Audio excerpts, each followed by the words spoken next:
Has made it clear he is shorting Herbalife. We're going to be joined by another hedge fund manager who says Ackman is wrong. Robert Chapman of Chapman Capital has put on a massive long on the stock. He's going to tell us why. Later on, high emotion in high fashion. Tory Burch and her ex-husband bury the hatchet and settle a year-old dispute about a stake in the handbag, shoe, and dress company. The move makes her a billionaire. We're going to show you what it means for her company. In the meantime, if you take a look at stocks, they are higher across the board, actually at a 13-month high for the Dow and the S&P 500.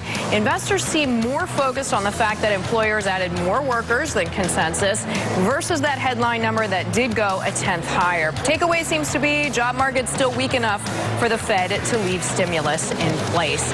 Well, with more details on that jobs report, we're going to take you to D.C. Our chief Washington correspondent, Peter Cook, is there. Peter, it seems like consensus was pretty much on target this time.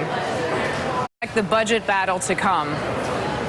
Well, again, in the same way that it's not good enough to get the Fed to step up. Our chief Washington correspondent, Peter Cook, joining us there from D.C. on the implications of today's jobs number. Well, from jobs to hedge funds, Pershing Square's Bill Ackman has been vocal about shorting Herbalife. He said the company operates an illegal pyramid scheme. Those are his words. And he says the FTC has a mandate to shut it down. Sheila Dhamarajan is with me now. She has more on the story. So, Sheila, why is Ackman convinced that the company is a fraud? And those are his terms, not ours. Yeah, he has a lot of issues with the Ackman is wrong.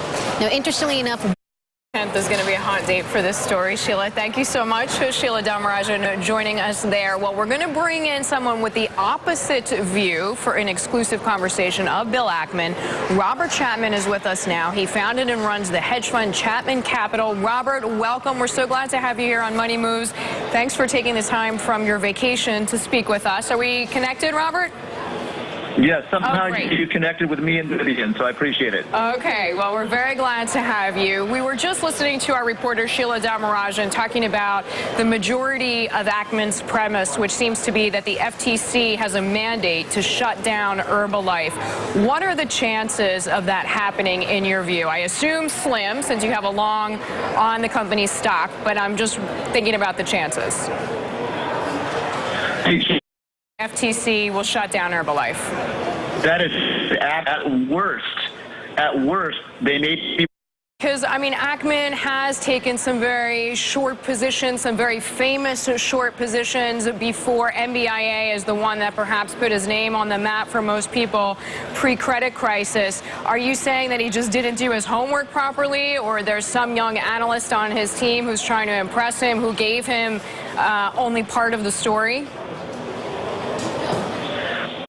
As what you see happening next, as Sheila was just telling us, there's going to be an analyst day. Herbalife has invited the analyst community as well, and the company's management is going to seek to address all of Ackman's concerns and then in general just give a very clear presentation to investors.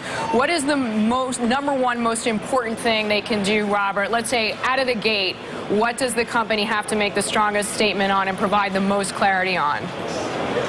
I think it's the FTC. Stop by January 10th in person because we would like to continue the conversation. That was Robert Chapman on the phone with us, founder and managing member of Chapman Capital, joining us from St. Martin. That's why the line was a little fuzzy there. He's on vacation, but he has a long on Herbalife, says Bill Ackman from Pershing Square is wrong. So hopefully we will catch up with Robert again in the next few days. We have a quick break to take here on Money Moves, and when we come back, venture capital trends.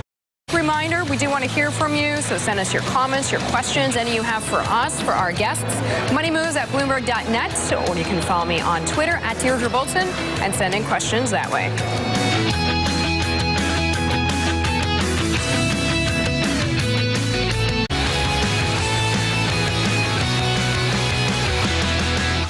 We know Facebook as the social network, but it could soon become the e-commerce network. This fall, Facebook launched a new service called Gifts, which lets users send each other presents on special occasions. Bloomberg West editor-at-large Corey Johnson went inside Facebook to find out how it's going so far. Facebook in the world of venture capital. We welcome back Ian Sigalo of Graycroft Partners. Ian, thanks for coming in. Thank you for having me. Since we just played Corey Johnson's piece there on Facebook gifts, I'm just curious. You have tons of experience with e-commerce, with B2C, B2B. What do you make of a product like that? Well, I guess my hope is that Facebook creates kind of a third alternative in the Companies such as Facebook really wants to do shipping like Amazon does shipping. Well, they don't need to. You know, with a marketplace business, you just integrate. Obviously, the model makes sense to you, and then in Facebook's case, for you, it's just about waiting to see how they execute. Seeing if they can convert that traffic into purchase. Sales dropping as far as last year versus 2011. Is that how you see the e-commerce space right now? Be as many hot e-commerce companies launched this year, 2013, as we saw last year? Last year was, well, yeah. Continue the conversation. We just have a quick break to take. We will be back in 2 minutes. Ian Sigalo is staying here. Graycroft Partners will be back in just 2.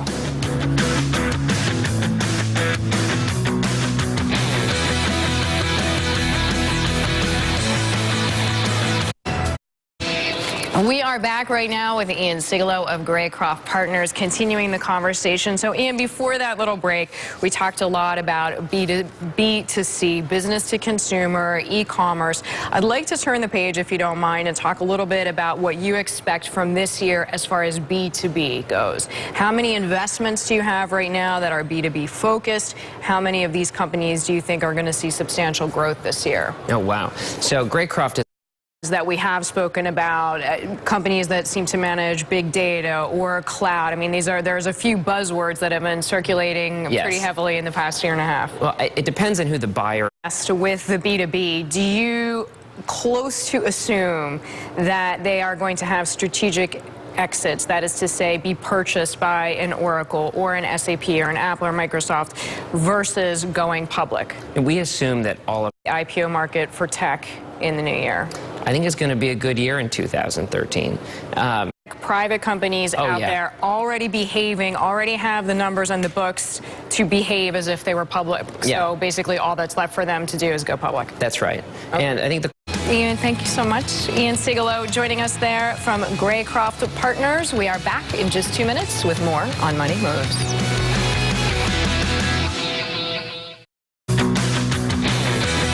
I'm Deirdre Bolton. Welcome back to Money Moves, where we turn our focus to alternative assets, places investors are putting their money outside of traditional stocks and bonds. We do want to bring you some of our top Bloomberg headlines this hour. The Labor Department says employers added 155,000 workers last month. Unemployment rate held steady at 7.8% at a 4-year low. Most investors take away that the Fed will keep, well, going with stimulus for a while, since the labor market is showing enough weakness to do so. Elon Musk's Solar City is on a tear today. Its stock rose the most since its IPO last month. Shares up now 9 straight days. The latest increase came after the company said its solar panel installations will rise 60% this year. As for other news, J.P. Morgan facing demands from the Treasury Department to hand over documents about Bernie Madoff's huge Ponzi scheme.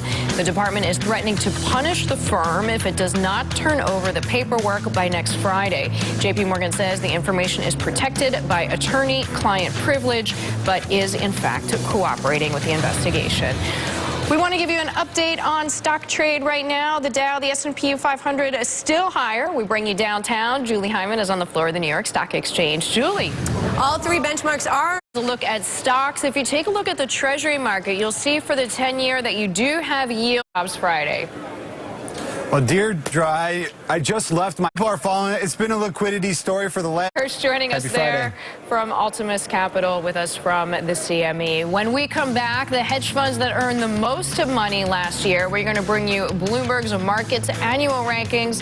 That is coming your way next. Before we go to break, though, it is a Steve Cohen, one of the biggest names in the hedge fund world, is back in the news today. This time because his fund has been named the world's most profitable hedge fund by Bloomberg Markets magazine. Now, Sue Keenan is with me now. The change in headline, anyway, from what we've been talking about with insider trading probes. Absolutely. You know, billionaire Stephen Cohen With the very latest on SAC Cohen's Steve Cohen.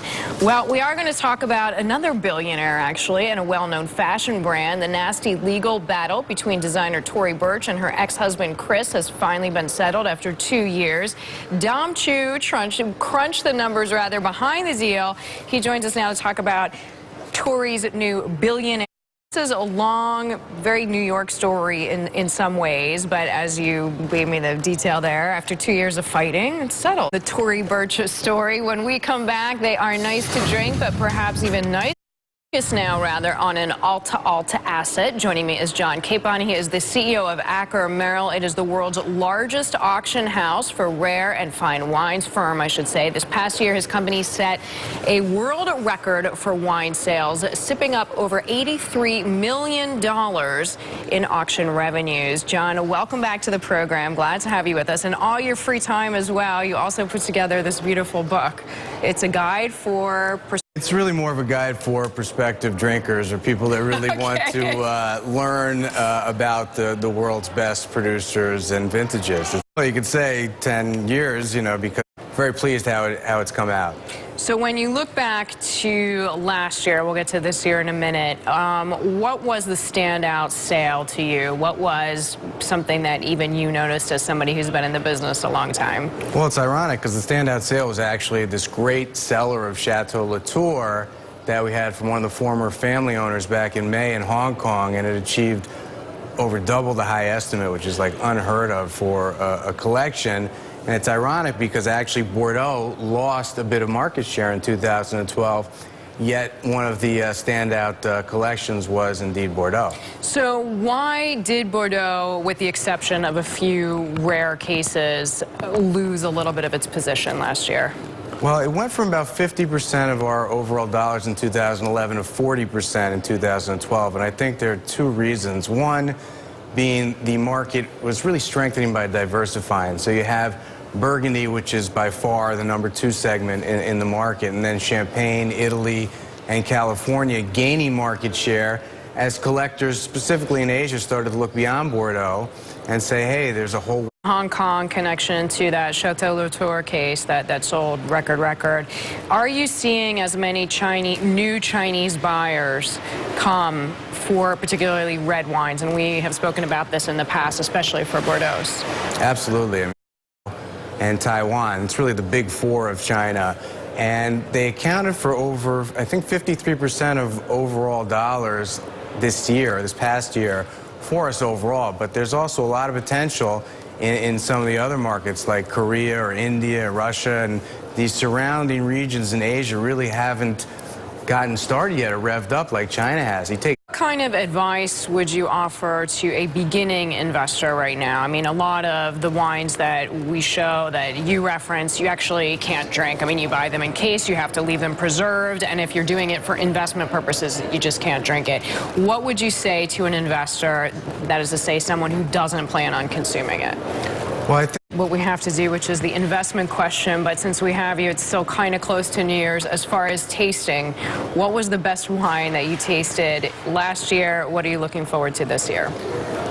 Oh, man, DRC is always... You to make us all jealous. It's okay, John. Right. Wish you continued success, though. Thank you for joining us there. He is the Chief Executive Officer at ACK.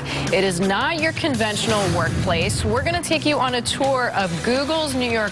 One of the coolest workplaces around has to be Google's office in the Big Apple. It was built in 1932. Now it is fit for the 21st century, fostering innovation. Hottest office spaces in our city. That does do it for Money Moves. Thanks for joining us. So Bottom Line is next.